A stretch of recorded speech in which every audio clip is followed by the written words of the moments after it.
You know that one neighbor, the one who never comes outside? Yeah, this one was worse, because it wasn't just that he stayed hidden, it was how perfectly hidden he was. No deliveries, no visitors, no noise. But somehow, he knew everything. It started on a quiet street in Lagos. Nothing special, families, kids, routine life. Then there was House 14, always locked, curtains always drawn, gate chained from the outside. People said no one lived there. But that was the first lie, because Mrs. Balogan noticed something strange. Every morning at exactly 6:10 a.m., the curtain upstairs shifted, just slightly, like someone had peeked out, and quickly pulled back. Same time, every day, no mistake. She told her husband. He laughed. "Sweat in your eyes," he said. "Probably the wind." But there was no wind, and the pattern didn't stop. Then came the second inconsistency. Trash. House 14 had no occupants, yet every Thursday morning, a small black bag appeared outside the gate, always tied, always neat, always gone before noon. No one saw who dropped it, no one saw who picked it up. That's when the street started watching back, quietly, from windows, from parked cars, waiting to catch something, anything. 3 days later, they got it.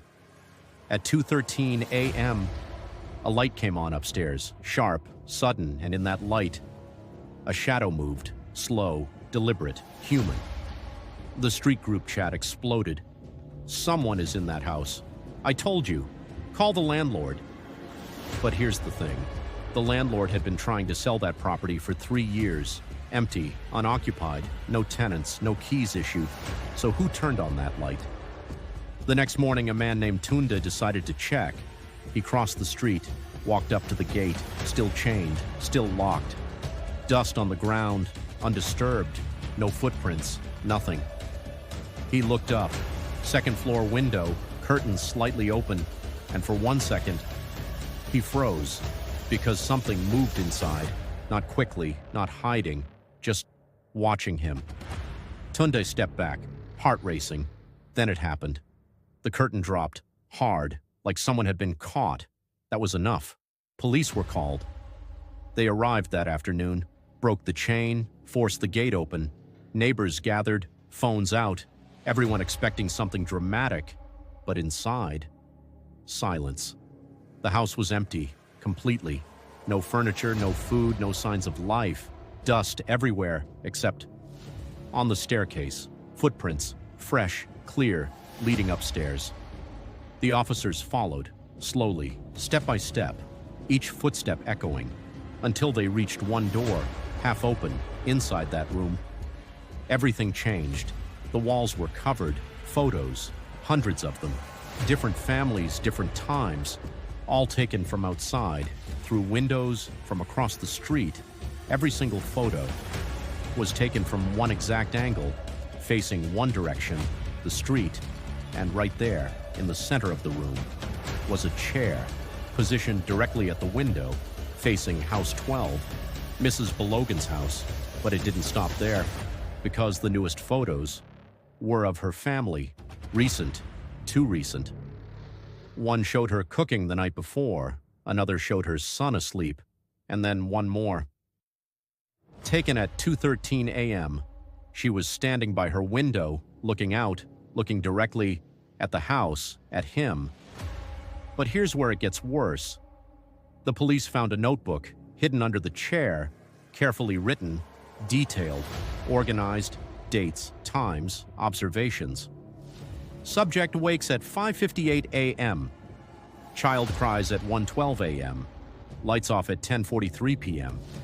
Every movement, every routine, tracked for months, no, years. Then they flipped to the last page, and everything stopped, because the final entry was written that same day. Today, she noticed. Silence filled the room. One officer spoke. "Who wrote this?" No answer, because according to records, the owner of that house died 3 years ago, right there, in that same room, in that same chair, facing that same window, Case closed? No, not even close. Because as they stood there, reading that final entry, something happened.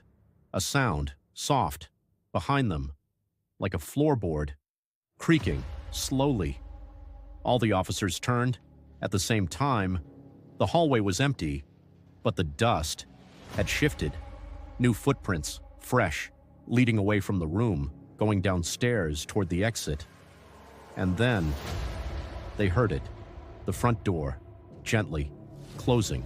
No rush, no panic, like whoever was inside had all the time in the world and wasn't afraid of being seen. The officers ran, burst out the front door, guns raised. But the street, empty. No one running, no one hiding, nothing, just silence. That night, at exactly 2:13 a.m., the light came on again, and this time, everyone on the street saw it. A shadow, sitting, in the chair, watching. But here's the part no one can explain. The police sealed the house, locked it, stationed a guard outside. No one went in, no one came out.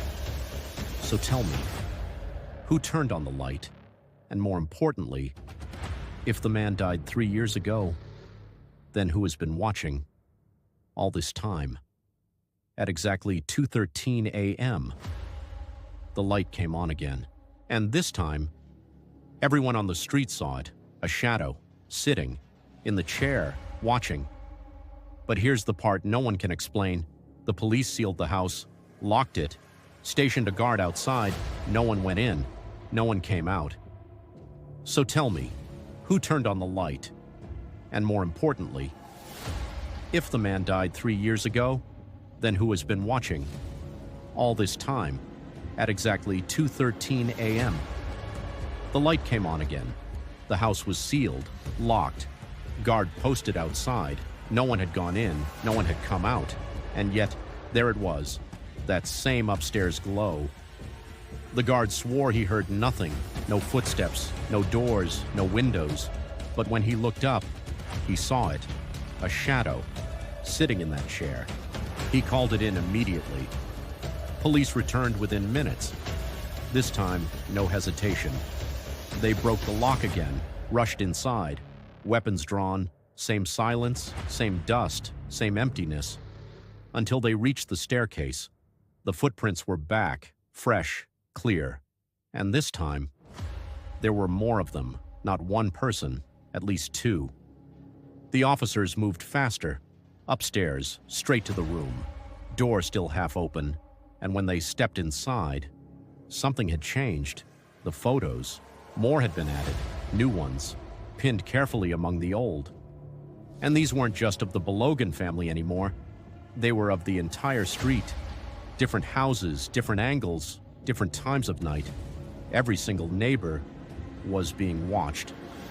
But then, one officer noticed something else. The timestamps. They weren't random. They were precise. Every photo was taken at the exact moment.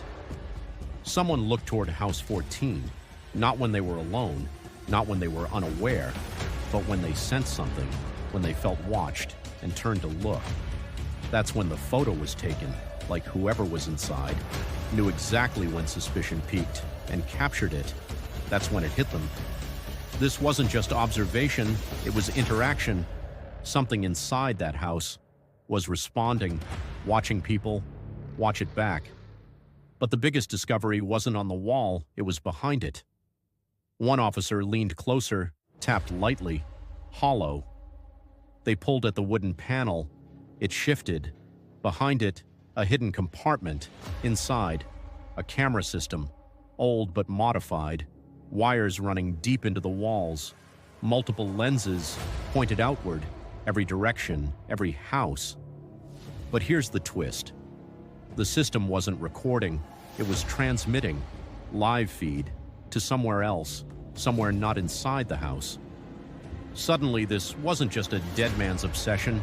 Someone else was watching too, and controlling everything. They traced the wiring. It ran underground, out of the house, beneath the street, toward an abandoned drainage line. The officers followed it, flashlights cutting through darkness. until they reached a small hidden access point, covered, concealed, easy to miss. They opened it and climbed down. What they found changed everything. A room, underground, clean, organized, active, monitors on the wall, screens showing live feeds, every house, every window, every angle, including the police. Standing upstairs, someone had been watching them in real time, and then a chair turned, slowly, from the shadows. A man stepped forward, calm, unbothered, not old, not dead, alive. He looked at them and smiled. "You weren't supposed to find this yet." Silence. One officer raised his weapon. "Who are you?" The man tilted his head. "I learned from him. Watched him. Improved it." The officers froze. "You mean the previous owner?" The man nodded. He watched quietly. "I made it efficient, predictable, interactive." He gestured toward the screens. "They all look eventually. Curiosity is the easiest pattern to track. But fear," he smiled again, "fear is even better." Before anyone could react, the lights went out. Complete darkness, then chaos, a loud crash, running footsteps, shouting, gunfire, and then silence. Backup arrived minutes later, but the underground room, empty. No man, no equipment, no screens, just bare concrete walls, like nothing had ever been there. The officers reported everything, but there was a problem. None of it could be proven.